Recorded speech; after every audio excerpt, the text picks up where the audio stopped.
આ યુદ્ધ એ કુરુક્ષેત્ર જેવી લડાઈ છે, જ્યાં આગળ કૌરવોનો અહંકાર એવો હતો કે એમણે એક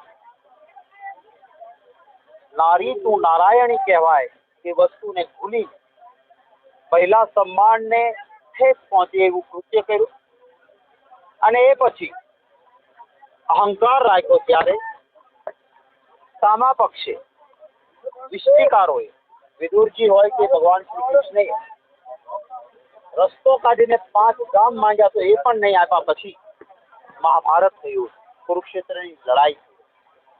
આજે ગુજરાતમાં પણ આ જ પરિસ્થિતિનું નિર્માણ થયું.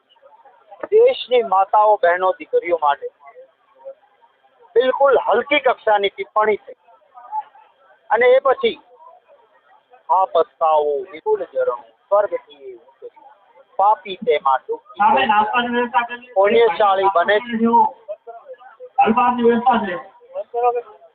અને એ માટે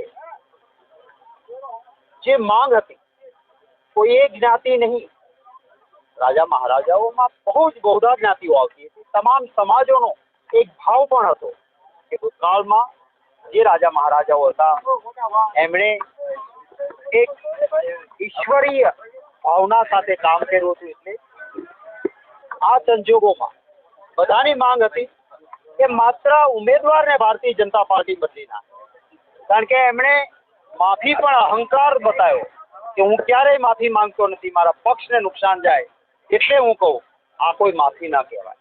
બધા જ લોકોની માંગ હતી કે ભાઈ 19 તારીખ સુધીનો સમય છે. તમામ જ્ઞાતિ વર્ગ ધર્મના લોકો જોડાયા હતા, કારણ કે દેશની બહેનો દીકરીઓનો અપમાન હતું. એમ છતાં અહંકાર રાખીને જે કૌરવોએ રાખ્યું હતું એવું જ 5 ગામ પણ ના આપીએ. લોકોએ કહ્યું કે એમને આ પત્નીને એમના દીકરીને કોઈ પણને ટિકિટ આપો પણ આમને હટાવો, કારણ કે આમણે ભૂતકાળમાં પણ આવા કૃત્યો કર્યા છે. લેવા પટેલ સામે પણ એવું જ બોલ્યા, માલધારી સામે પણ આવું જ ખરાબ વર્તન છે. દલિત સમાજ માટે પણ ટિપ્પણી એમની અશોભનીય છે. પણ ભારતીય જનતા પાર્ટીએ અહંકારમાં આ વાત ન માની ત્યારે સમગ્ર ગુજરાતમાં અહંકારથી 7મા આસમાને પહોંચેલા ભાજપને પાઠ ભણાવવા માટે એક નિર્ધાર થયો છે. એના ભાગરૂપે આજે બનાસકાંઠામાં પણ વિશાળ સંખ્યામાં વિવિધ સમાજના લોકો એકત્રિત થયા હતા. મને આમંત્રિત કર્યો હતો.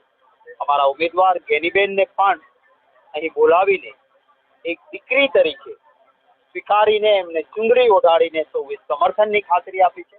એમનો નતમસ્તકે આભાર માનું છું. આખરે લોકશાહીમાં લોકો મહાન છે, જનતા જનાર્દન મહાન છે. ભારતીય જનતા પાર્ટીને અહંકાર એવો આવ્યો છે, એમની પાસે 82 અબજ 52 કરોડ ઓફિશિયલ પૈસા દેખાય છે. એટલે એમને શું કે સમાજોને તોડી નાખીશું, એકબીજાની સામે મૂકી દઈશું, ભાગલા પાડી લઈશું. સલામ કરીશ મારા ગુજરાતની તમામ જ્ઞાતિ વર્ગ ધર્મના ભાઈઓ કે એકતાથી એમણે ક્યાંય જ્ઞાતિ વિગ્રહ નથી થવા દીધો. રાજા મહારાજાઓમાં તો બધી જ્ઞાતિઓ આવતી હતી અને એ સંજોગોમાં સૌની એકતા હું આજે અહીંયા દર્શન કર્યું એનો આનંદ